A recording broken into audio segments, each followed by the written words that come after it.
All right, before we start the meeting, I'd like to show that there's nobody sitting next to me, which usually sits next to me. Dr. Kevin Skinkus, our superintendent, is sick and will not be at the meeting tonight. Mary Ann, can you take roll, please? Mr. Gryczan? Here. Ms. Hruska? Mr. Jepson? Here. Dr. King? Mr. Walsh? Yes. Mr. Welch? Here. Mr. Cindy? Here. Okay, we have a quorum. FOIA request. Do we have any FOIA requests, Mary Ann? No. No FOIA request. District goals, progress monitoring report. Kristin, if you could step up and.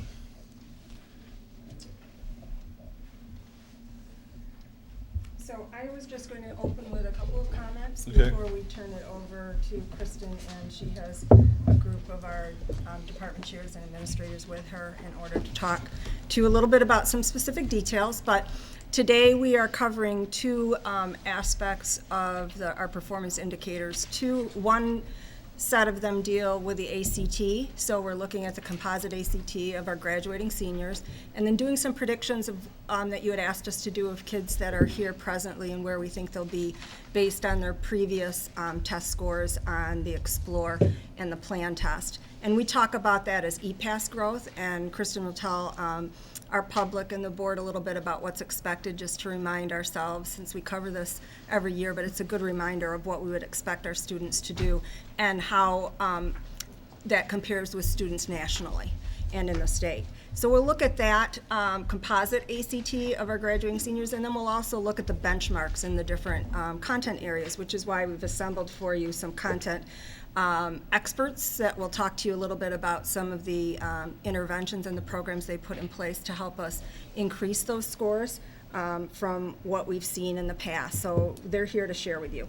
Then the second set that we've got for you today is a little discussion of AYP, and just as a reminder, that's adequate yearly progress, and Kristin will go into a little bit of background reminding people about historically what that is with the Prairie State exam and where they set the benchmarks for our students nationally to keep growing. But that's comparing each year a different group of students, and so what we've been trying to concentrate here is how we're growing one set of kids from year to year, because comparing one group to another can be a little bit deceiving and a little bit misleading, since all groups of students are slightly different, and so we need to consider that. So I'm going to hand it over to Kristin right now, and she'll walk us through the materials that she assembled for you in order to explain that. So she's going to start back with that ACT. So I'm going to follow a different format for presenting tonight than I did last time, because both performance indicators relate to ACT data. So I'm going to start by just focusing on the class of 2013 and then go into the class of 2014 and some predictions.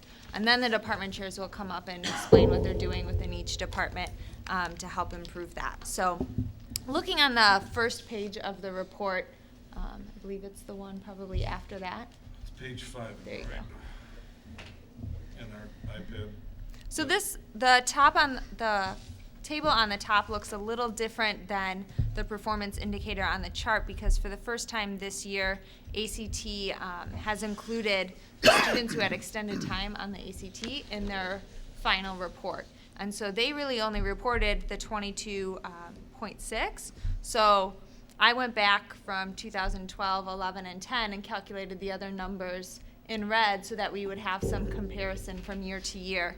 But that's why there are two numbers, is because this is the first year that they have done that.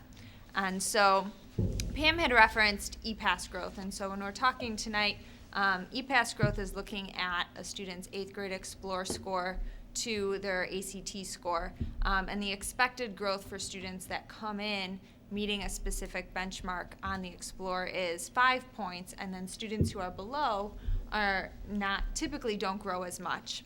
And so if you look at this graduating class of 2013, the chart in the middle shows that this year students came in for the class of 2013 as one of the lowest classes we've had for the past 8 years, but that we were able to grow them the most, which is pretty remarkable, because ACT really says that students who come in lower are harder to grow.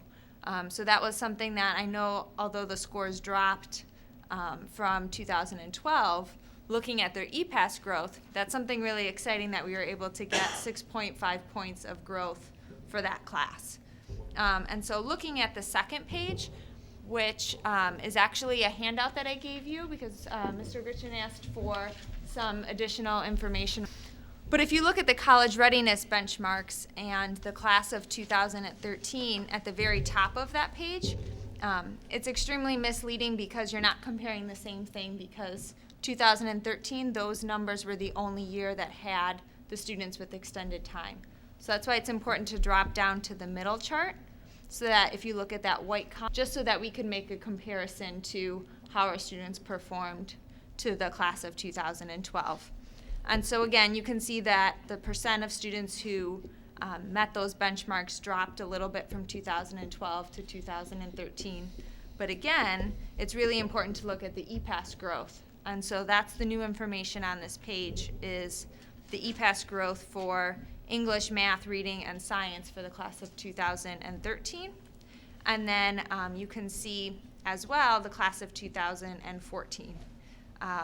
And that is, there is a drop in terms of the EPAS growth for that class, which is also reflected on the front of the page, which shows the two different numbers, the 22.8 and the 22.4 composite ACT, and their current EPAS growth of 5.51 points.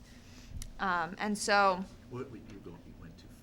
sorry, I jumped back to the first page so that you could look at the overall ACT composite score and their EPAS growth. Yeah, but we overall. just got this one. I was trying to Sorry. figure it out, and then you jumped to a new one that we had already. Okay. So I was just pointing out that, obviously their EPAS growth in their subject area for the class of 2014 is going to be a little lower because we knew that their composite score that we had gotten back was a little lower. And, we can only speculate as to why that class didn't grow as much. Some of the reasons we could speculate is because we have a college readiness program that's funded by grant money, and last year, in their junior year, we had to scale back a little bit because we were running out of grant money, and we wanted to make sure that it was available for the class of 2015. So we scaled that back a bit, and then the college admissions prep class, our CAP class, those numbers dropped, and we didn't offer as many sections of that course or the additional support that we used to provide to students in that course in ELL and in special education. So those are just some of the reasons. It's hard to say because it's one particular test on one day. So at this point, all we can do is really speculate as to why that class didn't grow as much as the class of 2013. And then the next piece of information I wanted to point out when we're looking at predictions is that bottom chart. I could have said for each year we're just going to predict that the students grow 5 points, which is the expected growth from Explore to ACT. But instead I took a look at the growth of the RB students for the past 4 years, and I averaged that, and then I added that to their original Explore score. So it would hopefully be a more accurate prediction. What chart are we looking at? The bottom one right there. So it says predictions for the composite Page ACT. 5 at the bottom. Right there. So this chart just shows the Explore scores of where the students came in. And then I added 6.03 points because that's the average of the past 4 years. And so you could see the prediction for the class of 2014 was a little higher than how they actually performed. And so, these are really just predictions. I think what is really helpful is looking at the benchmarks of where students came in on the Explore in their 8th grade year. And so that's on the third page. Which is page 6, right? 7. That's page 6 for us. Oh, it is? Okay. Okay. Sorry. So on page 6, then at the top, there's that chart. So you can see consistently year after year, some of our incoming freshmen come in, and only about half of them are meeting the Explore benchmarks. That's page 7. I'm sorry, you're right, page 7. I'm sorry. So looking at this chart, I think there are some important things to point out is that, especially in reading, for example, the class of 2017, only half of the students came in meeting that Explore benchmark of 16. And at the last board meeting, Ms. Hruska, you had said that it was really important, and research shows that the transition from middle school to high school in that freshman year is really crucial for students. And I think that this data really supports, the research that you were citing, because I think looking to the future, some things we could do is look to provide more reading support for some of those students. Because right now, we have a great intensive reading program for students who score 13 or below, and we have a period and a half of reading. But for those students who score 14s or 15s, that current intervention isn't the most appropriate for those students. They don't need something as intensive. But we would like to provide them some sort of additional reading support. And so that would be something that we would like to consider in the future, is what other additional support could we provide those students, maybe in a less intense reading class, and really look at the structure of that. In addition, possibly expanding the new literacy coach, which is currently funded by grant money, and that's Kathy Wazinski who's filling that position this year, so that she could provide intense reading support to other freshman teachers so that we can infuse reading more in classes like biology and Western Civ, so they're getting reading support in those classes in addition to reading support in their English class as well. And then the other thing that this data suggests, because it's not just reading that students are coming in with, only half of them about meeting benchmarks, is possibly looking at having lower class sizes at the freshman level so that we can really provide some more individualized attention and instruction to those students, because you can see in science this year it was 52% of the students came in meeting benchmarks, and then in math it was 56.9%. So those are just, that's just really an overview of the data of the class of 2013 and the class of, and predictions for the future classes. Before I have the department chairs come up to talk about what we're currently doing in the classrooms to really hopefully surpass the predictions and make even more growth than what we anticipate with these students, do you have any questions specifically on the data that I could answer? Well, I have one question. I have many questions, but how does this data of the Explore 8th grade percent meeting benchmarks compare with our students about 10 years ago? Are we trending down? I don't have that information. I don't know how far back it goes, but I could get that information for you. So Kristin, given the fact that we're at 50% or in some of the key areas like math, reading, and science, what can we do as the high school for the area to help raise those scores up with the elementary schools to make it, to at least give them a fighting chance, or just tell them where we're going, what they need to do? What can we do with that? Well, we have 2 articulation meetings each year with the middle schools, and one thing that's really exciting we're looking forward to is on October 25th, we're having a joint institute day with all of the feeder districts. And so that will be a great opportunity for us to learn from them as to what they're doing, and then for us to share what we're doing and what the expectations are, and really talk about some of the common strategies that we could use in English classes or math classes, so that when students do transition, they have an easier time, and we're using the same language and we're reinforcing the same skills. So we're really looking forward to that opportunity. And I also think there was a disconnect between the ISAT and these tests that we give at the high school level.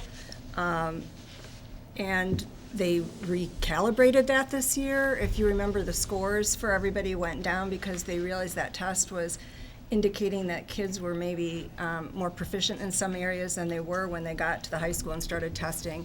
So the gulf between the ISAT that the 8th graders, the elementary school kids would take, and the Explore that the 8th graders would take, it was just like they didn't connect as well. So I'm not sure if any of you have middle school or elementary school students, but they probably were sending information out about how those scores were going to go down this year. And so their test is supposed to be a little bit more rigorous and aligned to the EPAS. But if test. we're looking at a norm score, if we're looking at percentile ranks and scores that were standardized on that curve, we should be able to compare an old test and a new test. And we should be able to see where our students are falling in that percentile ranking. And, you know, as a board, this is very important for us to see. We talk about many programs, and as staff is here, to start to bring up to the board, is it more classes in summer school that are math, science enriching, that are offering opportunities that are missed in the middle school, that are opportunities to develop reading skills, develop interest in science, develop math skills? Our summer school curriculum is slim. It's a parsimonious curriculum. What else? The first suggestion I heard that had meat on it is maybe ninth grade has to have smaller classrooms. But I think as a board, this is what we need to hear. Because if all our eighth graders are coming in at the 50th percentile, how do we expect the school to stay at the 98th percentile when they're graduating? I think it's an unreasonable expectation for us to believe that magic can happen in the 4 years here without change in programming. And we need to hear that, and you know what's not happening, or if it's going to cost, where do we start to move dollars, and what can we give up because we need other things? Any other questions for Kristin? Yeah, too. Yeah. With regards to, I'm looking at page 6, which is showing more of historical numbers, and the readiness on science is 51, 54, 57, 45. Yet the growth that we show on the 2 years is the lowest performing that we're in control of. Yet I'm looking at your, and I know your department chairs are going to go into it, but I don't see much in what we're going to do for science, which is the lowest EPAS. Right. And I'm kind of concerned on that. Secondly, what was my other train of thought? I don't know what that is. I'll have to think about it. I'll let you go and ask questions. So what are we going to do about science? Since we're seeing historically, we're getting a group coming in weak on science, Right. and we're not doing, and that was the question. What is a good benchmark for high school should be achieving on an EPAS? Is it 4? Is it 10? Is it 7? Is it 6? What do you think is a good growth factor? Well, the expected growth is 5, and it really depends on the population of your students and where they come in, because students who are coming in not meeting benchmarks, ACT has published that they really at most get about 3.9 points of growth. And in regards to the science... So 5 is associated with what kind of readiness? Because 5 is associated with those students coming in meeting those Explore benchmarks. Because then in there, they're weighting, averaging that growth factor with the fact that they are going to have Right. the curve. So if we get a population that comes in a little typically higher than that, shouldn't our growth factors be higher? That's how I would read it. So, and then do we know what good school, high schools, EPASs, if we're going to benchmark and compare, shouldn't we, because what I'm hearing is for us to set a goal of 24 or 25 on ACT is difficult to do if we're coming in, students are coming in at X, then we have to have a growth factor that has to be Y, and maybe the growth factor is what our goal should be. Right. And that's why we are presenting a lot on the EPAS growth tonight, is because especially when you look at some of the higher performing districts, those students are coming in with higher Explore scores. So they're, going to experience more growth and receive higher ACT scores. And so I think it's also really important to consider some of the demographics of the school that you're comparing to. What percent have transfer students, because that's something that, is a factor. What percent of the students are, free and reduced lunch, and things of that nature. But you can factor those in into your comparable and come up with a standardized EPAS. Okay.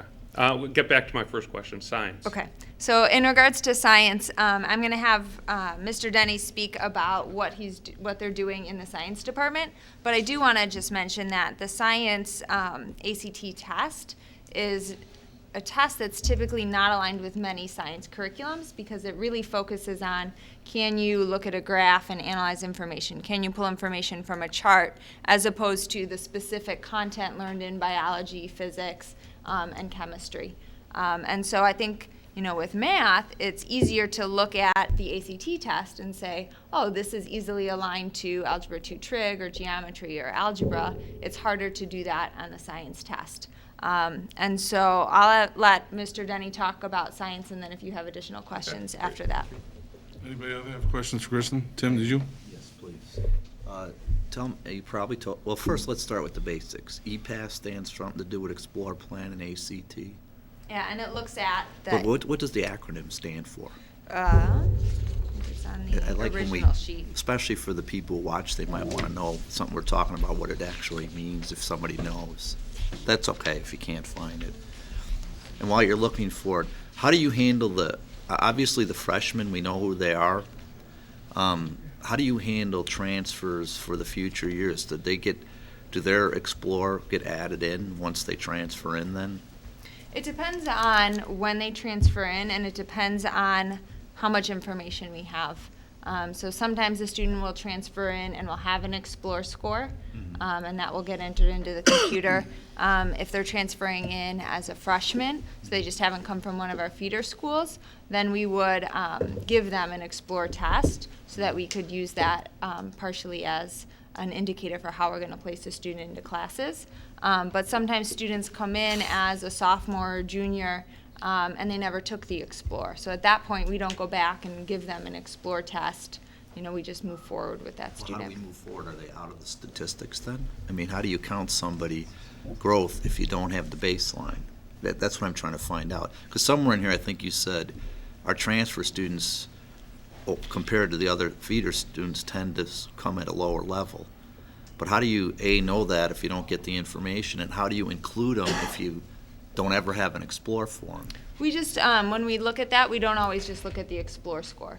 So, if a student comes in as a junior and they're a transfer student, we would look to see, well, how do they perform on the ACT, depending if they've already taken that, or the plan, or possibly the Explore. So we look based on what information we have on the student and use that to compare them to our current students. The other thing is, when you, especially now that you work with the feeders, I presume there's different results between the feeders even, and maybe one does better in science, one does better in reading. I don't know. I don't think you gave us the data. But do we know, do they have a similar kind of standard where they have a responsibility to improve also? And then do they rely on things that you tell them? Or let's say, Comeric does the best in science. Then do they try to tell, I can't think of the school. Gross and Hauser. how they're doing, so A, I want to know is, do they kind of work together with you and them to see what's working and what works, and B, do they have a similar kind of duty to look at their test scores and try to improve them to get to this readiness when they graduate? And I know you're not grammar school, so maybe you don't know, but just curious. We do give them performance information on how their students are doing here. Mm-hmm. We don't compare them to each other, but they know how their kids are performing, and they get their Explore scores because the students take them before they leave middle school. So they know where those students are when they're helping us place the students. So that's part of their, they're giving us their performance and their grades in middle school, as well as they're looking at that Explore score. So they do know how their students are performing on those benchmarks. They would have that data because we would share that with them. Well, what I mean is we're supposed to try to get certain, for the AYP, a certain percentage of our students to meet the college readiness. Sure. Do the grammar schools have a duty to meet this Explore for what your showing us on here what the benchmark is. Do they have a duty And I to try to think, get yeah, that too? they are concerned about that, and I think the department chairs could speak a little bit about that. That's what their articulation is, so we do invite them here so they can go into those freshman classes and see how we're teaching and what our curriculum is. We share our curriculum very openly with them, so they could see, what our expectations are. They have examples of our reading level of material. Our reading people talk to their reading people, and our department chairs can answer that a little bit more specifically on how they try to link up. But we have done that. We've held meetings where there are math representatives from all the feeder schools, and Doug will sit with them. We all meet in a huge group first, and then he'll pull the math people out, and then the English people will go with Sarah somewhere else, and then that's exactly what they're talking about. Okay, the last question I have is, and Garry and Laura already hit on this, but do we have any available on, I can't remember, you probably do, like remedial type of summer program for incoming freshmen that we know are already a little bit behind the 8 ball here? Is there, and if so, is it enough for the number of, when we're seeing only 50% hit a benchmark here, is enough availability? Are people signing up for it to, try to get ready to start freshman year? We do have a summer bridge program. Right. And that summer bridge program gives students an opportunity to have about 5 lessons in reading and 5 lessons in math and 5 lessons in executive functioning. So it gives them a little bit of a booster shot because it also gives them an opportunity to really just get used to and comfortable to RB and get acquainted to RB and meet some staff. So we do have that program, but we do not have at this point an intense, algebra readiness course or a course for students who we know are going to be struggling in reading. And how do we reach out and do half the kids that are eligible take it, a quarter? I mean, how do we reach out and do we find that students that are eligible are actually taking at least even the 5 days? For the summer bridge program, we had a little over 60 students take it, and this year we really opened it up to all freshmen. So we had incoming freshmen. So we had some students that were in honors math that chose to take it just as an opportunity, to come learn about RB and get a little bit acquainted to it before coming in the fall. So We don't really know the ones that really need the help the most, what percentage come or anything, or the numbers of them, huh? I would say a rough estimate would be probably last summer around 40 students, maybe a little more that really needed it. But that would be something that we could look to expand. However, we'd have to look at, could we run those, if it wasn't cost neutral? If we didn't have enough students to break even, would we still be able to run a summer opportunity like that? Okay, thank you. Any other questions? Yeah, I have a quick question. The expected growth is 5 here, and obviously we're a little higher in some and a little below. Is there data out there from which you can glean what are the characteristics of the curriculum and what high schools are doing much better at that expected, hitting 6, 7, 8? I don't know if they are. So that we can take a look at it, maybe structure our curriculum and efforts? I don't know if there's like a centralized place, or a school that really says, well, we have 8 points and this is what we're doing in our curriculum. What schools do is they look at, here's some research-based strategies that, really have shown to have some effective results, and use those in their curriculum to really look at improving EPAS growth and looking at how we grow the students from when they come in to as a freshman to a junior. And you'll hear about some of those as the department chairs present. But is there data actually showing what efforts are more likely to work? The research-based strategies have the data behind them, but I'm not certain that those would actually have ACT data behind them. They'd have other data behind them, but I don't know if they look specifically at ACT data. We did this when I was at Hinsdale, and we called it what was the value-added pathways that students could take. And basically, it's not surprising if students took one honors course, they showed a little bit more growth than students who did it, students that took 2 or 3. So you would see in patterns of students, and then when they started taking AP. So it's the rigorous curriculum, which is, I think, what the Common Core is trying to do for us is to make all the curriculum that we're working with all the students on a little bit more rigorous for them, because that's what really shows them getting the boost. It's the type of work that they're doing. But we did that. We were part of a group. There was a researcher out of Iowa that was doing that, and he used to come in. He was a professor, and he was doing it with a couple schools, and everybody saw really pretty much the same thing. The more rigorous curriculum you took, the more you got that boost. And as Kristin was saying, if you come in higher, you're obviously already meeting benchmarks. You're going to be growing more and more able to read the material at that level and try to challenge yourself up. So I do hear what you're asking about. I think that looking at a summer type of enrichment or intensity program that we could do for students in order to kind of fill some of those gaps is a really smart way to go. Targeting those students and asking those students and seeing what percentage of them we could get here, as long as what we do sometimes find are that some of these vulnerable kids academically are also vulnerable kids that don't have access to easy transportation. They are having a challenge perhaps affording the extra cost of the course. So we might want to try and put some things in place where they could really capitalize on that opportunity. Did either one of you see the question that I sent to Kevin about the idea of why they put the accommodated students into this way? Let me ask, do you mind taking a stab at answering it? I found one thing quite odd. There was an editorial in the Tribune, and the ACT people said it was a mistake. We should have always had accommodating people, because since we accommodate them, that gets some even part.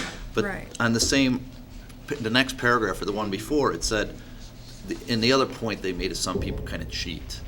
They're smart and they say they need accommodation, they don't, so they can get higher, which I don't think that's appropriate. But overall, the students that were accommodating, their average in national average was 17.5, right? Or it was really low.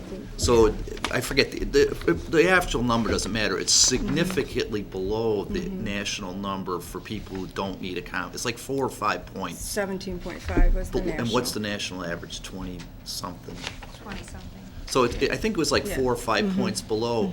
And I'm struggling with how the people who think it was a brilliant idea say, well, the accommodation makes up for it, and then say, but they're people accommodating are 4 or 5 points below. So how do we deal with that? It seems to me that it was almost nonsensical what they were saying. Well, we do have Ms. Branken here too, who might want to speak That's to that fine. too. But If yeah, somebody no, could I just address understand. that. I think that it's wise to include it because they are test takers. They have to get approved by ACT in order to have those accommodations. So they need to, definitely show that they have a legitimate reason for it.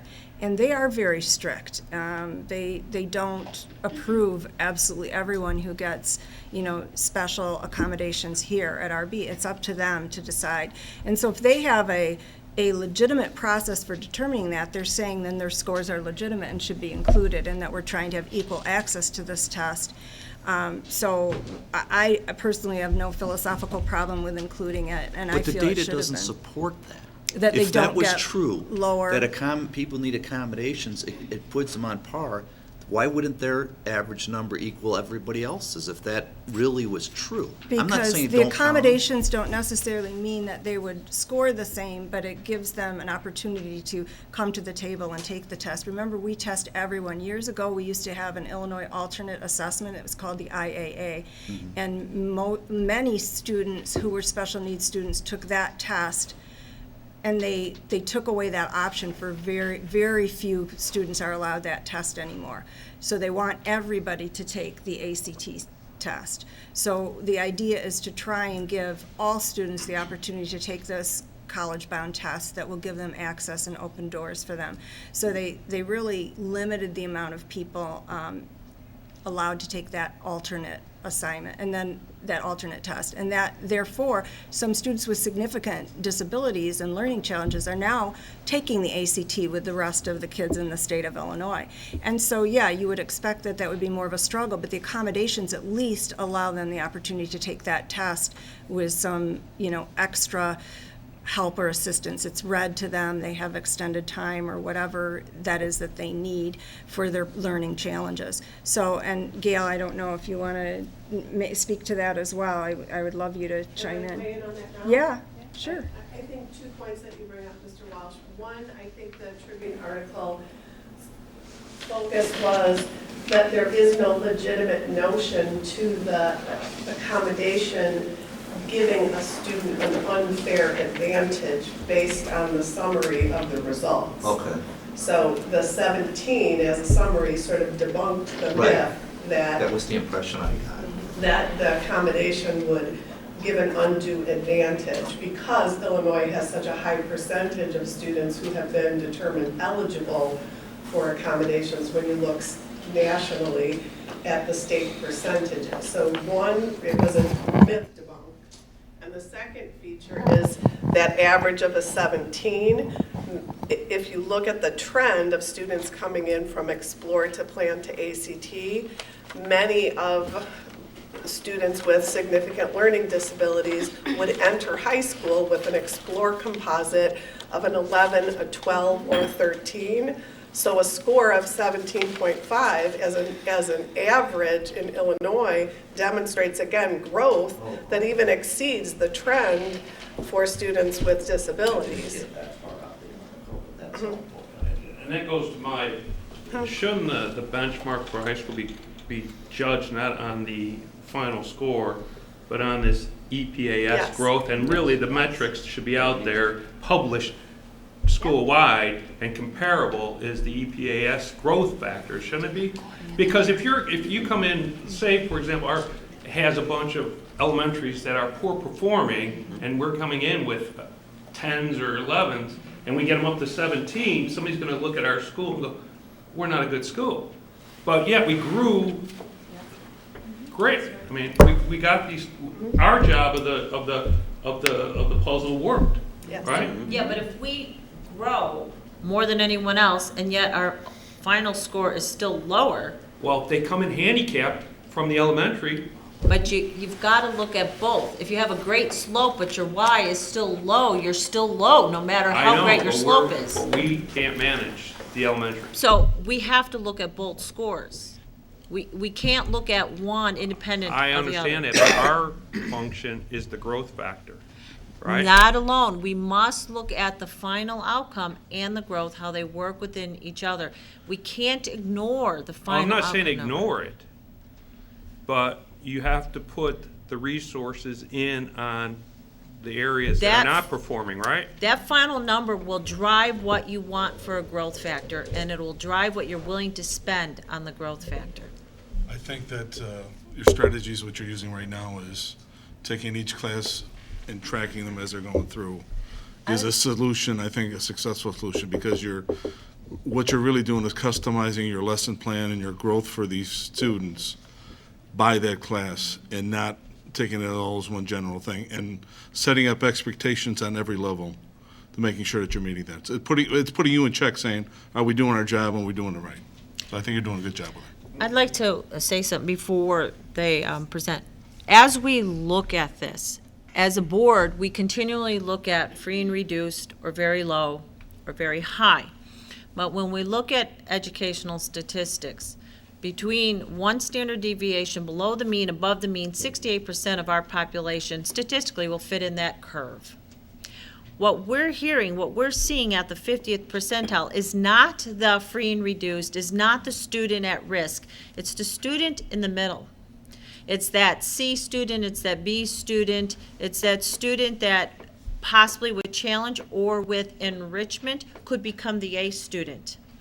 Many times, if you look at a student who applies to a college, they miss the cutoff, not because they're a bad student, but because they're not in that top 15% or top 10%. And as we start to listen, we need to ask our different chairs, that population, we're not talking about the most at-risk population. We are really starting to look at the middle population that are losing opportunities because they're just in the middle. Am I wrong there, or? We'll let the department chairs come up and talk to us about that, so. I want to ask okay. some questions. I'm sorry, you might have addressed these before. So Pam, it says up here, just 1 in 4 students that took the ACT in 2011 met all 4 What page college. The very first one, number 4. Okay. Or actually 4, first paragraph at the end. So 25% met these college benchmarks. That's nationally? Yes. Yeah. Okay, so that means that we're at, if you go down the page here, top of page 6 there, then that's what we've done. We're 65, 70, 75.2, 64. Right, so that's sort of a big picture thing. That's how we're doing, using one number to try to measure this, which is easier for our minds to, at least my mind to grasp. We're in pretty good shape at RB. Now, in terms of this Explore thing and this differential, do we have the data now? There's a lot of national stuff here. Do we have that Explore data for like our grade schools? Do we have that? Is that here? I don't see it. On 'Cause that's what page counts. 5, the Explore score it's in 8th grade. I think they take it in, what isn't it, just in another month? December. Yeah, in December. Is that our district, or is this? That's all of our feeder schools take that. That's our population as it That's came our- into our classes. Where's That's that? our What graph? Top. The one Top in the page middle 7. of page 5. Page 5. Explore 8th grade. Yeah. From 2010 to 2017. We do test them again in November as well. Isn't it November? Yeah, because that's the free one that they give us from the state now. All the months are blurring to me. But that is their 8th grade, and we do test all our feeder kids. Anybody who thinks they might come here, we test. This is shown in this graph then, middle of page 5. Middle of page 5, right. So in 2010, the average incoming 8th grader is 16.71. Correct. All right, and then this way actually we have the ACT. As- It's yeah. 23.2, okay. All right, so this is the key graph. It gets Yeah. lost in the, all the other data. There's a lot of information here to Right. absorb. So, well, no, this is, right, that's where the 5 and the 6 comes from. Yeah. So actually, we're doing better than the national average in terms of the growth. That's correct. And you need to remember that Illinois is one of, is it 10 states? Only 10 states test every single student in the ACT. So when you look also, if you look at the national and the state average on page 6, and that's the purple or the light pink in the middle, you can see where those national averages are and the state averages are compared to our students for the benchmarks on the ACT. But when you look at the national, that's testing your top kids that are college bound. That's not testing everybody. If you tested everybody, that national average would go down. Any other questions, Fred? So, in terms of the input, people come out of RB and it's like they go to college and we never follow up. What about our feeder schools? I mean, is there some type of coordination here that, that we can encourage them that you got to focus on this because they're deficient? Are we doing that? Yeah. They did? Yeah. Okay. We'll hear from our department chairs about those efforts and. And I think we should hear from them right now. So- Okay. As we move on, the EPAS is ACT's Educational Planning and Assessment System. Thank you very much, Mr. Walsh. Thank you. All right, who's our first department chair? First Flip a victim, I'm coin? being chair. No. All right, cool.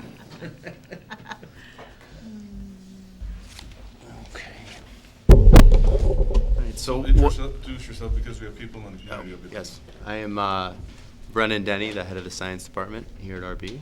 Thanks for having me.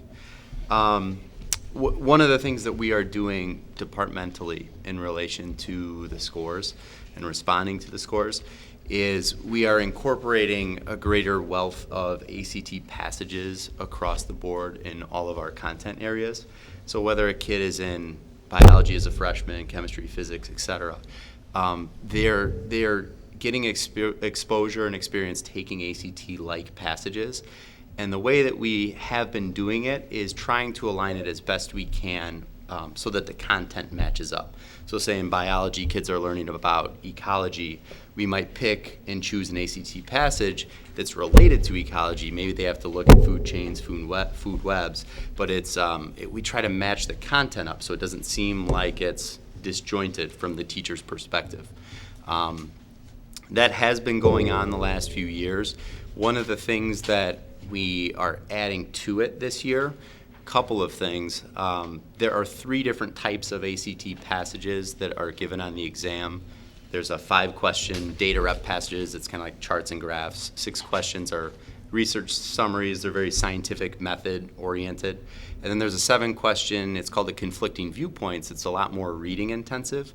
And so what we're doing with our teachers is giving them a little bit more training as to what are the specific strategies that would be taught in something like the college admissions prep class, so that they're aware of that. Now, a number of us in the department have taught sections of those classes, but certainly not everyone. So it helps to expose the teachers to what those strategies are, so that when they're giving these passages with their kids in their classes, these are some of the background skills and knowledge that are going to help them ideally grow and show more growth when we start looking at these fancy charts and tables. The other thing that we are adding to it is a little bit of analysis, data analysis and reflection piece. So after a teacher gives this passage in their class, having some sort of user-friendly sheet or form that they can look at the most commonly missed questions and start to work backwards and say, okay, what does a kid really need to know how to do to answer that question? And we're going to put together a list of those skills that we seem to be deficient at within classes, so that we can really start honing in and addressing those. So from a passage standpoint, those are the types of things that we are taking on this year, that the teachers have incorporated into the SMART goals that we write departmentally, and also from individual teacher to individual teacher. That's a common thing, working on these scores so that we start to move the growth up a bit. So Brendan, how are you working with the feeder schools to help make that a smooth transition and not, oh my God, how are you working with them? And I'm going to ask all the department chairs the same question. Sure. So a lot of times when we have our articulation meetings with the feeder schools, we talk about what's going well, what are some gaps. One of the themes that always comes up that fits totally into this is prepare kids for scientific method and being able to look at a scientific piece of writing and be able to talk about the different variables at work, get kids interested in science.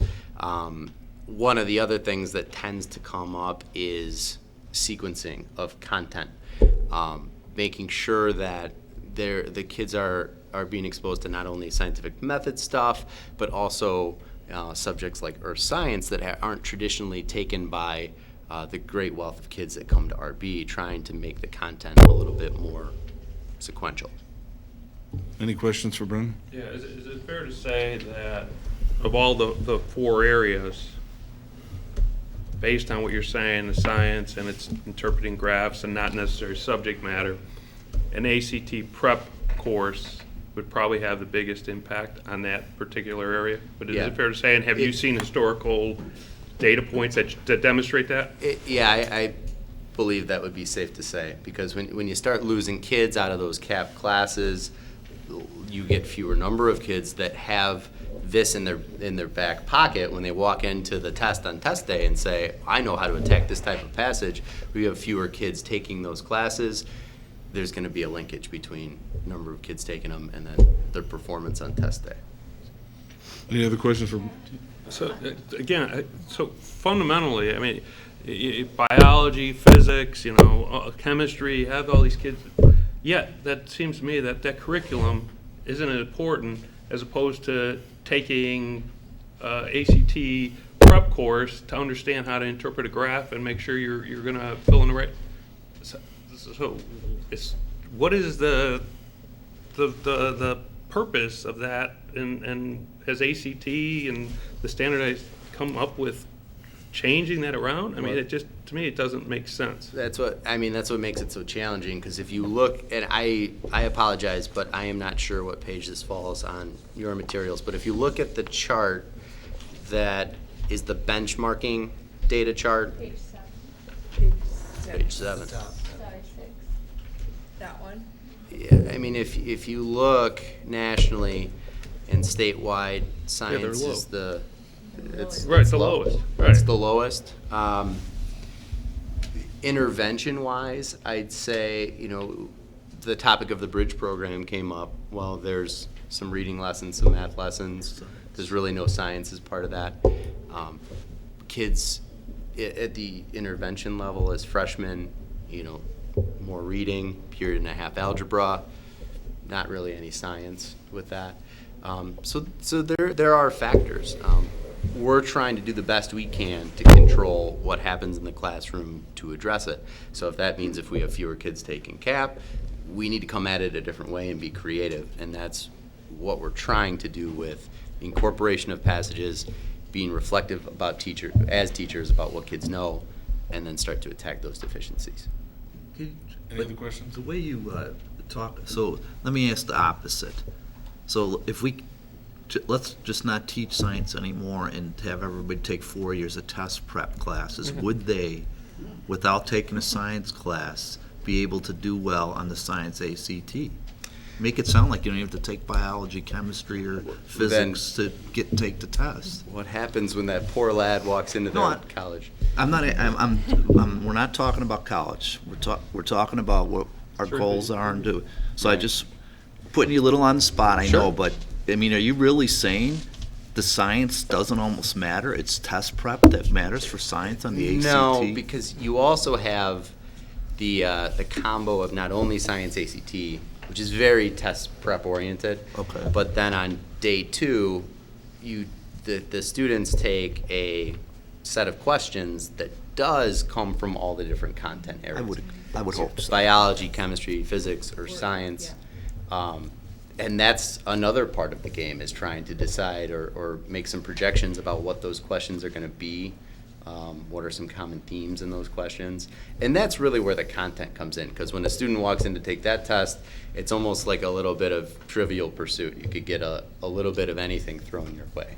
Let me, go on, Kristin. I would also say that students have an easier time on the science ACT, not just from test prep strategies, but knowing that academic vocabulary associated with science. They're much more comfortable answering those questions and analyzing charts and graphs if they've seen a food web before and they're comfortable with that vocabulary. So I'm I think happy that to know is that we think science, that is taking a the big actual piece. course does matter. But the other thing that I was going to ask is, again, we've talked about text and all that, and,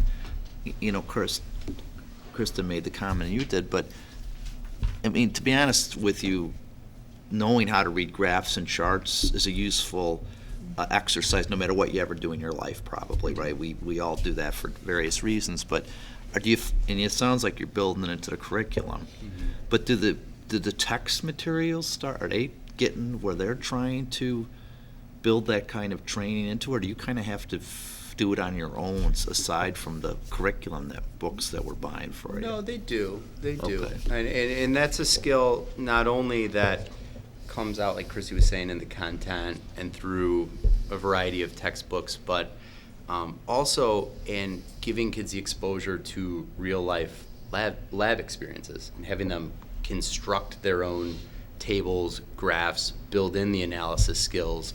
Those are some of the other things that are happening on an everyday basis in the science classrooms that go ahead and support. The last thing, and you can save it to the end, I don't want to put you personally on the spot since it came up. We talk about our curriculum, and we're supposed to set you give us advice on what courses should we offer and what should be required. Since we are really being judged on how our kids perform in the ACT, and again, we don't have to get into philosophy whether it's good, bad, or indifferent. That's what the state law is in Illinois. Should we require students to take a CAP test, the CAP class?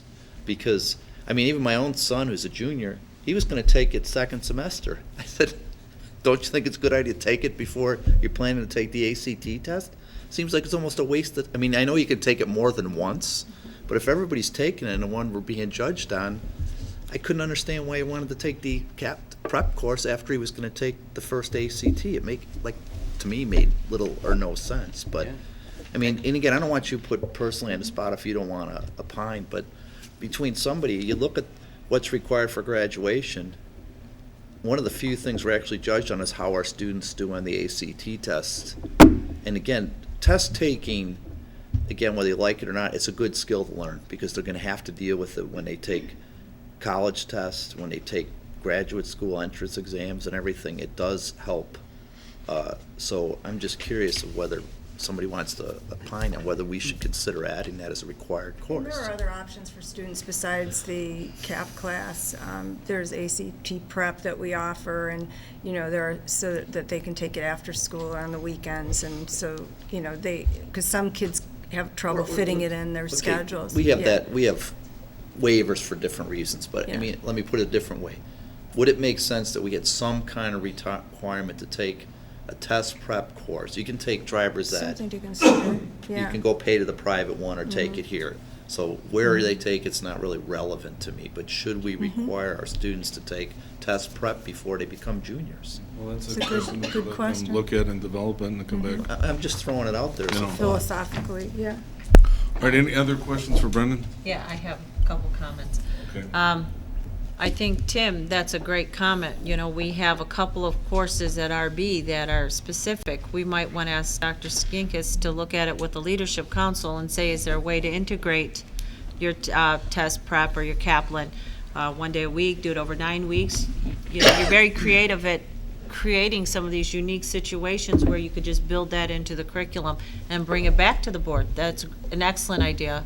And another comment, because you don't hear anecdotal, but my daughter who graduated in 2008, Troy Gobble was her mentor, graduated as mechanical engineer and is in Germany, and she pursued that career through courses that she was challenged to take at RB. Troy pushed her, and I know many of you do, to take, and Mr. Monty pushed her to take a lot of the physics and the science classes that she might not have ever taken, and that was her career choice, and now she's living in Germany, so pursuing engineering there. So it's a great testimony of what you have to offer and to push these students, and maybe part of our reporting might be to say, what are their majors when they're going into college? Some are, if they've already, designated their major.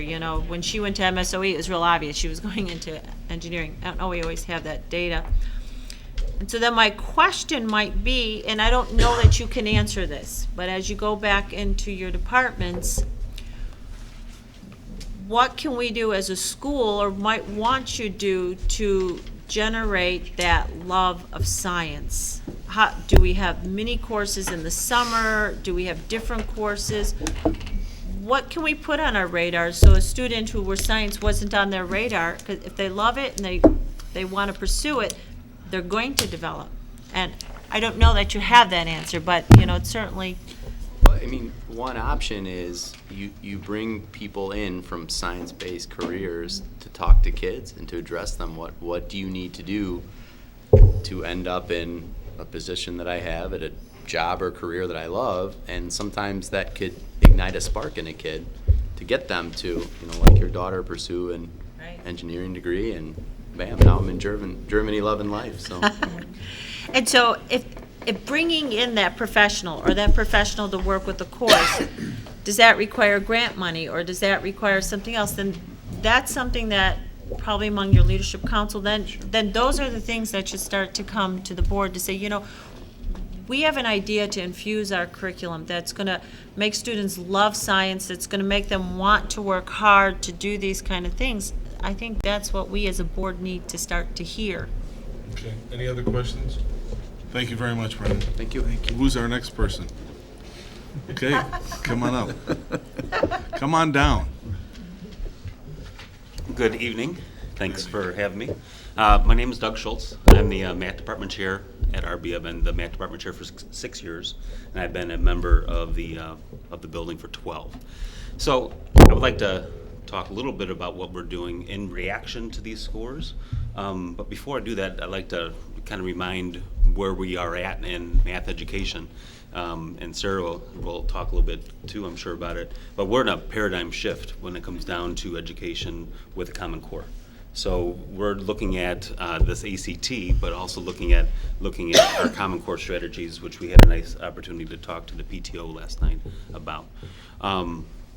But before I even start talking about what we're doing, I'd like to say how proud I am of my department. For the last 6 years, we've had some great successes with our scores, and I'm actually equally proud with how they're looking at this little dip that we've had and trying to fight it and trying to see what we can do about it. As Brendan mentioned, our departments follow SMART goals, another educational acronym for everybody that's out there. SMART goals stand for specific, measurable, attainable, realistic, and time-bound goals. So one of our goals that we set for our department was to do a little progress monitoring. So looking at growth through the ACT, but looking at it in separate years for Algebra 1, Geometry, and Algebra 2. So our Algebra 1 team this quarter is developing 3 ACT-type tests that are going to monitor just the freshmen and how they grow through topics that they should know already before they get to high school and topics that they are taught during Algebra 1. So those tests are going to consist of 20 questions, and then that information will help us better prepare our kids for the next test line. They might produce warm-ups or that are going to inform our curriculum. Then our geometry team right now is producing a 25-question test of questions that they should know and questions that they will be taught during geometry. And then they'll be able to go through that process for 3 tests. And then my team, which I teach on, is the Algebra 2 team. Our test is going to be 35 questions. So we're going to be able to look at a progression of a student from freshman year to junior year and how well are they performing on a ACT-type question. Test, and then we'll be able to take that information and hopefully inform our instruction and help them grow through it. It's not appropriate for us to give a full 60-question test because it's supposed to be done in 60 minutes. So we've been trying to figure out what is appropriate for each age level when it comes down to our 50-minute class period. So it's one thing I'm very proud of this year. We have several SMART goals, but that was the one I wanted to share with the group tonight. So let me ask you a question. As you said, this paradigm shift, which as you keep on reading, it's coming from the elementary school level up. A lot of teachers are like, okay, 1 + 1 = 2, instead of saying, I have 1 bushel of wheat here and 1 bushel of corn here, and I want to make something, and it's going to be coming out to 2.5, or you know what I mean? You're going to have to start doing a little bit more than rote learning, saying this is what it's going to be. How can we, as RB, because we're seeing right now feeder schools, the scores are coming in a little bit lower. How can we help be an asset to those feeder school districts on Common Core, but also helping them to try to improve? I think it's the easiest with math right now, because with our Common Core shift, the new standard is asking for our 8th grade partners to teach about 80% of what we teach in Algebra 1. So that it's going to be a very natural sharing time for our Institute Day on the 25th, pardon me, and in the other meetings that we have together. So I think it's ready-made. They've come and started asking the right questions, talking about curriculum, how can they prepare their students. So I'm really excited. It's going to be an easy shift where we can start that conversation. So we're going to become like an asset to them, so they, like a resource them that they can call and say, hey, I got a problem here, how do I handle it? Is that, we're looking for that open line of communication? Yes, and it's already started, and Okay. it started several years ago. And the one thing then has us thinking is if 80% of our Algebra 1 is going to be taught in 8th grade, it doesn't make sense for us to repeat it freshman year. So that's going to be something that we're going to be talking about in the future, about maybe shifting our curricular sequence to make it more appropriate for the Common Core. And that might be something that will be coming down to you in a year or 2. Any question for Doug? Yeah. Could you give us a little color like Brendan did on what's tested in the ACT? Is it actually the subjects you teach, so that's not an issue there? No, for math, it's completely aligned Okay. to a core curriculum. Okay. Where the standard of a 22 is covered in a Algebra 1, Geometry, Algebra 2 sequence. Okay. So our students should produce those type of scores, even though they're not right now. But we know that there are some kids that need some help. But we, when it comes down to topic from what we teach to what is tested, it is appropriate. Okay. And then, I would just like to add, I did sit in their department meeting when they were setting up their third SMART goal, which was math literacy, making sure that kids had that academic vocabulary and could speak in mathematical terms rather than just the rote memorization you're talking about, to get them a little more facile with that so that they'll do better at testing. So they're doing a lot of work with that as well. And Doug and his department have been very generous with some of the new assignments they've created that are Common Core assignments that are taking the material and approaching it in a very different way and sharing those with the middle school so that they can see when the kids come, these are the kinds of things that we're going to be doing with them, so that they could start patterning after those exemplars and starting to set those types of activities at their level as well. So I really have to commend them on the work they've done with that articulation as well.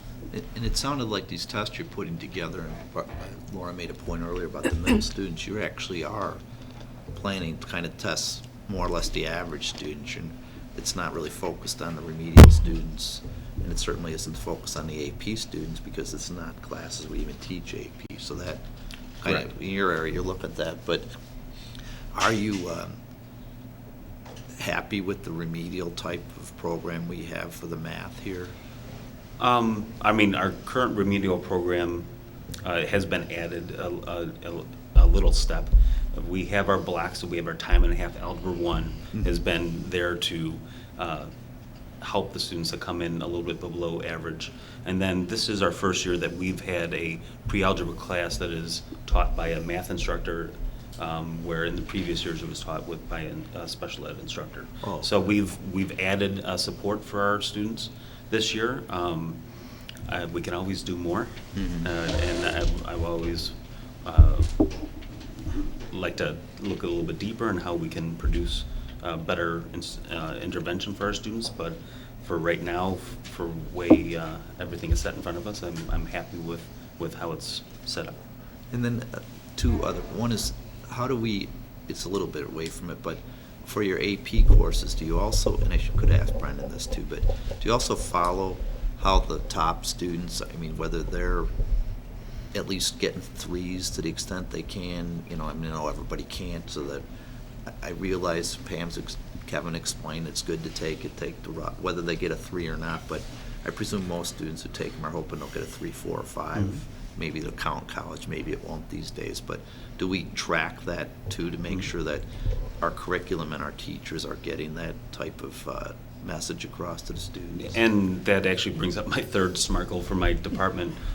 So Pam discussed that literacy goal that we're trying to do throughout our department. But we also have a vertical team, is how we describe it in our department, of all the teachers that teach the AP class and then the classes that lead up to it. So once a month, those teachers will get together in the math department and discuss maybe gaps that are there. We'll discuss vocabulary that is there. And so we treat our honors program as a pre-AP program from Honors Algebra 1 on. And we also are looking at what is going on in our regular class, because a lot of our students that are in regular Algebra 1, Geometry, and Algebra 2 go into AP statistics. So we're looking at gaps there to try to get them better prepared and have more AP readiness by the time they reach that class. And at the next board meeting, we'll be presenting out on AP data, and some of the department chairs will be back to share that. We'll be back. I will be here next time. I will be here.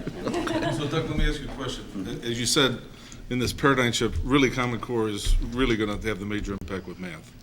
Do you see ACT evolving their questions and testing with Common Core or not? Kristin's nodding her head, but what do you think? My conversations with my fellow math department chairs, I'm involved in 2 separate groups, and the conversations that we're having is that we're not going to lose our focus of the ACT. We know that we have this new paradigm shift where we need to get kids to be better thinkers and better describers of what they're learning. But we know that the ACT might be shifting, but it's going to take some time because it's a pretty big group out there that it takes a little more time for them to shift into a new set of thinking. So we're assuming that we have to prepare our kids for both an ACT style plus this new open-ended thought process style of questioning as well. Any other questions? If you don't mind. No. Wait, let Laura talk. I'm sorry. I just, students always hate math. They say, wow, why am I ever going to use this? Not word?" at RB. Good, that's good. Do you get to bring people who have careers in math and, kind of share with the students? You never thought you'd be doing this, but this is, I get to do this because of my math. I'll give my kudos to Sandy Chai because she started Okay. a program several years ago where she brings in math career people. Not all are graduates, but some are. And we have a lunch and learn. So the kids come and bring their lunch. We try to find some money for some cookies for them, and then they get to hear the stories. And Brendan also brought that up with his science careers. Right. But we haven't been able to start one yet this year, but we've done one. We've done several the last couple of years. Oh, good.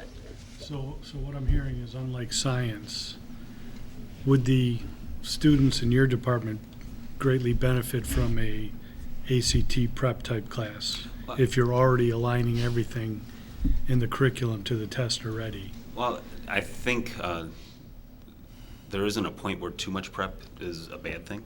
I know Lori Ritchie, who no longer is with us, has produced a lot of data over the years that she was heading that college prep class that showed that kids are growing when they're in that class. So I would say yes, they would benefit from it, even though that we are trying to do as much as we can because less kids are in it now. But it's not as dramatic as science where... Well, I think because of the curricular link that is between the ACT and our classes, I think it is less dramatic. We're not teaching them a whole different style of math in order to get them prepared for the ACT. What we're trying to teach them is the style of questioning, not the actual topics that are going on. And that's what we really focus on, is getting them ready for that ACT style, getting them ready for that commonly missed error that is one of the choices, getting them ready to read for precise information to know exactly what's being asked of you. The topic that itself that's being tested is appropriate and is what we teach. So I think that's a little bit different than what science is experiencing. And we'll see what the English department has right after you. Any other questions? I did want to ask one. Sure. And I could again ask Brent, are they allowed to use a calculator on the ACT? Yes. So one thing, maybe it doesn't matter anymore, but I won't mention her name, but I had one of my daughters was on the math team. So a couple of them were, but by the time she was a sophomore, she had a practice sheet. I couldn't have helped her with I couldn't even understand some of the questions they were asking. And I'm not bad in math, but if we're baking, she could ask how many cups are in a pint, things like that. So, does it matter anymore? Do kids have to learn? And I also tutor kids in the Chicago Youth Program, and they're in grammar school, and I find that they understand the concepts, but they can't do their multiplication tables and that. And doesn't that affect their ability to perform because of the time? If they don't know kind of the memorization type things like, our generation have to learn. I know they don't do that anymore, but does it affect that any when they're performing? The Common Core is addressing that, where they're asking a lot of asking for a student to actually make a little prediction or an inference of what this answer might be to a certain question prior. So you're going to need some estimation skills and some computation skills. Our communications with our feeder schools are that we do want our students to have the computation before they come to us. But when it comes down to a calculator, they can use it. The skills of cups and the one that you described is actually tested on the second day. As Brendan described, we have 2 days of testing. The work keys is our second day of testing, and that's applied mathematics. where those type of questions are being asked of percentages to miles questions to feet, and some more of the applied math, But they don't teach work-related questions. By the time they get to high school, the kids don't know how many feet are in a mile, do they? Most of Yeah, them. they do from Do they now? physics. I was surprised when I asked that question the other day. They all knew I could tell you a couple that didn't learn it how many feet before are they in were a here. mile. Okay, any other questions? Thank you very No, much. thank you very much. Sarah, I think you're the next one up. Am I right or am I wrong? And for the people in the local watching on TV, please introduce yourself. Sarah Johnson, English chair, been here for 7 years. This is my second year as the DC of English. Thanks for having me. I just have a couple of comments. I want to emphasize that I'm talking about English and reading tonight, mostly about reading. But reading success is really the whole school's success. It doesn't lie in one department, and we can rely on all departments, including math, as you've heard, to teach reading. So that says something about RB, that everyone says, no, reading is what we all do. And that's something we've been working on for 7 years here with different models, different approaches. We too are looking at the shift from the kind of ways we've always taught reading and English to the Common Core, and we are happy about the Common Core because it is closer to what we do. ACT passages, as Brennan described earlier, are not the way we teach classes. We don't distribute a passage of 750 words and 10 questions and say you have 9 minutes, off you go. That's not what we do. And that is the reality of the ACT reading, if you did not know. What do? We have extremely robust interventions in the English department in the category of reading. And it's important to know that students who come in 13 or below in that Explore reading are required to take a period and a half of reading in addition to English. So that's 2.5 periods a day where we can pretty much rely on a student reading and writing, doing some grammar, in some way interacting intensely with words on top of whatever might be happening in bio or in math and other areas in the building, applied arts and so forth. We have intense progress monitoring of the students in that program, in the block and a half program in freshman year. Every 2 weeks we meet as a group, we talk about who's growing, who's not, what do we do. And we have a second year of interventions in reading for those students who don't grow enough as freshmen. So that's a lot. And that's why we were able to grow those students so much, in addition to what our colleagues are doing in foods and nutrition and fine arts and other places in the building. It's important to say that they're helping. For that middle student, Ms. Hruska, that you've talked about, we've set department growth goals using common assessments that rely on analysis and critical thinking skills and using evidence. And we're looking at how these particular assessments align to EPAS growth of 2 points per year. I don't know if they do. We're looking to see if they do. Because of this shift, we like the approach of doing something that we do, close reading, using evidence. What do you know about this topic using what you just read? And looking at that connection between EPAS growth. We also staff part of the CAP program in the junior year on the year-long and the semester classes. And so that's what we're doing now, in addition to, there's other things I could say, but I'll leave it at that for now. And I have some more comments about CAP. If you'd like me to say them now, I can. Why don't students have to take CAP? I think that's scary to think about. I mean, I think yes, certainly requiring a test prep would be a great thing for all students, but some of those kids want to take an AP instead of CAP. And so are we going to say, no, you got to take this test prep program and not take AP whatever? I would beg us to kind of think about that a little longer, because some students who are filling their schedules with AP classes are taking that on Saturday mornings, which I also teach, mornings before class, afternoons after school. So I think we have to be careful with requiring a non-required class. Often some students don't take the CAP class because they know that they can retake the ACT when they want. So those are actually pretty swift kids who say, well, I don't really love how I performed today, but I can take it this summer, I can take it the first semester of my senior year. They know they have many more chances.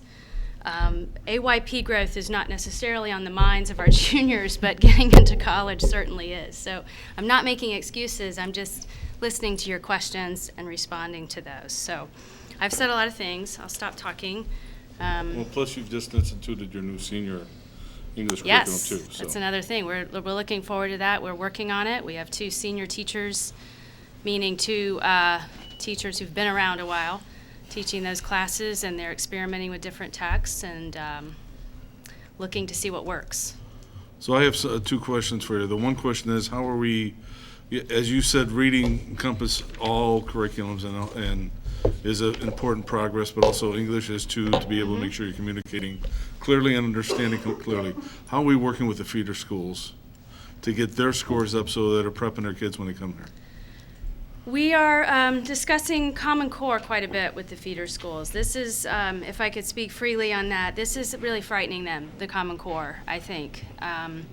They are seeing a shift in how they've done things, particularly the primary grades. And speaking with some of the 8th grade teachers recently at Hauser, they're responding to the Common Core and to getting them ready by looking at what's available out there. There's some great modules online. There's some great tools to use. That's what's exciting, is there's a lot of information out there to use in terms of getting kids prepared for that. And it's hard. I don't know how much you guys know about that, but the English section, the English language arts section of the Common Core asks them in a time setting to look at 2 or 3 pieces of reading or whatever the source might be and incorporate that in writing on the spot. So they're doing that. I've talked to them about what they're doing with that, and we look forward to talking with them again on the 25th, where we'll have some common workshops together in articulation. And then on this intensity for the lower scoring people, do we burn them out? Because we're shoving so much at them at once. You know, they're coming in first with a culture shock going, I'm a freshman. And now all of a sudden it's an hour and a half, so. Well, I would urge you all to come have a look at it some days. Come see it. It's an interesting approach that we take. It's 77 minutes of instruction in a row in reading class. And it's taught in rotations. So it's like circuit training. You do something for 20 minutes, 20 minutes, 20 minutes. So do we burn them out? Probably. By right now, they were feeling burned out today, I can tell you, but I teach the class. So they're not doing anything for very long. They're working on different skills and different settings with different teachers, and it rotates very quickly. So we think we do a pretty good job with those freshmen. If you ask me if I had a dream for what we could do with our feeders to increase that percentage of students who meet benchmark in reading particularly, I wish that they would pick up some of those interventions. So that's something I think I've started that conversation with some of the feeders, but it's probably time to get serious about some of those conversations with interventions. We use something called Read 180. It works. And we worked with one of the authors of Read 180 for a couple of years to make sure that we were doing it well. And I'm proud of what we've done in there. It's come a long way in 7 years. We used to teach it in the bathroom, the faculty bathroom, which is now, of course, it wasn't a bathroom then, but it's grown. We have a beautiful space. We have equipment. We get more and more kids who embrace it and learn from it and grow from it. And so that's something I'd like to see us have more articulation around, is what are you doing for those kids who are not hitting that benchmark? I think it's really, Sarah, it's been proven by our parents that they value it and know it works, because even in the 4 years I've been here, the first year number of parents didn't want the program and didn't want their child tested for it. And now we don't have that. We don't have the pushback. We have people realizing if my child takes this, they are going to get the skills where they need to be so that they can be successful. So it really is grown with the amount of kids in the program because of the amount of parents that are really supportive. I agree. The outcomes are there. It works for them. So. Any questions for Sarah? Yeah, I got, Sarah, I'm really interested in what you're doing with this critical thinking class. And this The is just 12th a grade. general comment. And I recall reading in the paper, some guy that's establishing some, I think an online college, made the point that he went through, I think when even an Ivy League school, and he didn't learn how to think. He said he learned how to think when he went to some consulting firm for several years. So I guess my question is, instead of worrying about all this ACT, which is important, is there like a test that we can make up ourselves that we, can give to our students, just like in critical thinking and along those lines, English reading, basic things, reading a newspaper, understanding an argument, that we can develop ourselves and test our students with? I mean, it would be a long-term project, but Right. sort of focusing on a practical measure that we're doing a reasonable job. I would like to think that the way we're going in the English department is testing that skill. I can provide you with some of the assessments that we've been using. We did create them. They ask the students to read something and to decide what's the major argument that the author's making and how do you know it. So use textual evidence and explain the argument connected to that evidence and how you know that that's what's happening in this. I would say that requires critical thinking. I think to take it a notch higher, perhaps you'd give the article and you'd give a picture or a graph to help, with graph reading or some other type of source so that then they're having to consider or think about several sources on the same topic and what are all these authors saying about the same topic and how do you know it? That's how we've been moving. I don't know if that's what you're talking about. I mean, Well, I'd just like, a little maybe independent, professional, out-of-the-box thinking here to address these issues. And I'd support it, as a member of the school board, to sort of, sort of a side goal. We don't really have it as an official goal, but maybe developing something like that. I don't know, Pam, if you'd want to think about that. But just, I'm planting a seed here, and I wouldn't mind if you guys started thinking about that. Okay, any other questions for Sarah? Sarah, thank you for being bold enough to say, be careful about requiring a class that's not required. So, yeah. could they waive her out? I'm just saying. All the chairs. Everybody would be bold enough to say that, but thinking of creative ways to integrating that, I don't know if maybe even offering that over the summer. We talk about, I talk about developing our summer school curriculum, and that might be a nice thing to offer over the summer. Question I had too, is there a cost for the CAP course? Yes. What is that cost? It's tiny. I think it's like Their books or their materials. possibly maybe around $25, but it's to purchase the book that they use in the course. And then even the weekend course is very affordable compared to what you would pay if you're paying Skills or somebody else to teach that class. And so who's taking that? Juniors are taking that? Anybody can. Typically juniors. Juniors. So, maybe one thing as a board we consider, is that something that we would want to sponsor, for juniors if we offer at different times? I mean, if the cost is minimal at 25 or 300 juniors, how do we encourage our students, maybe just encouraging it? We may have students sign up for 4 weeks over summer for half day. It probably wouldn't be a whole Right. day, but having some more unique models, integrating it before school or that, and talking about how important we think it is. I think there's many creative things we could do with CAP, actually. I'm happy to hear you say that because having taught it for 7 years in different forms, if we can find a way to focus on those lowest kids, right, those kids with the 14, 15, 16s composites and move those guys in a particular format and also right, that those are kind of separate skills in some ways. At least that's what my people tell me, that, those are very separate types of education that you do. I think we'd see some growth. I do. I'd be interested in talking more about that. Many of us have all had students apply to colleges and go. We know that if our own kids were applying to U of C, Champaign, they better have a 28 or a 30 on their ACTs, or they're not going to get in. So we always talk about the low student, but yet all of us as parents know that if our students aren't competitive at a certain level, they're not even going to get into the state school of their choice. So the myth of what are we doing remedial is not enough.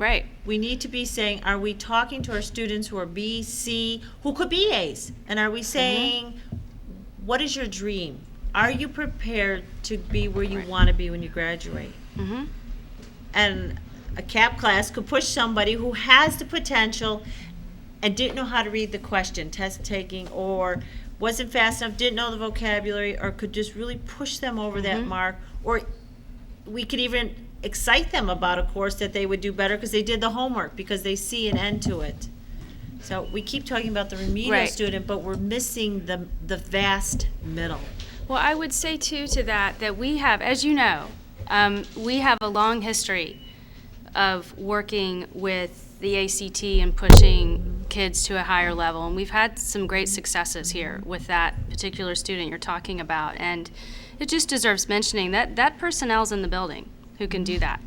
If we can get creative and look at different formats for that and make sacred certain formats of that, I think we could see growth there.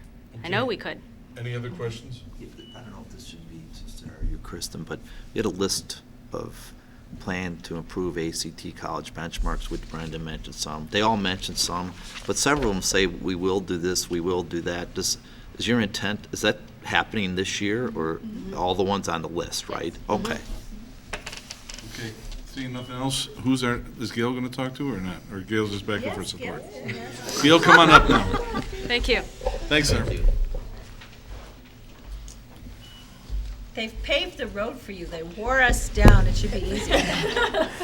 And intentionally, our district special education director, Gail Branken, is speaking last because my role within our district is to ensure that all of our students who are eligible for special education services have access to the rich rigor that you've heard about tonight from 3 of our school leaders, as well as the rigor in all of the other departments that students would have access to if they were allowed to take general education classes. So as the majority of my responsibilities are to help ensure, in partnership with those leaders, that all of our students have as much access to rigorous curriculum that supports our special education students' opportunities to have that growth trend over their high school experience. You've asked what the board can do to support each of the departments and continued success here. On behalf of our special education students, one of the things that the board can continue to do is support the structures that have allowed for RB to grow the amount of time that students with disabilities have learning alongside their general education peers through co-teaching opportunities to take special education teachers whose personnel preparation is specialized instruction and strategic instruction, and marry them with high-quality department teachers in general education in each of our content areas. So that by itself has moved RB's opportunities for students with disabilities from special education classes only to the majority of our students having 80% of their day or close to 80% of their day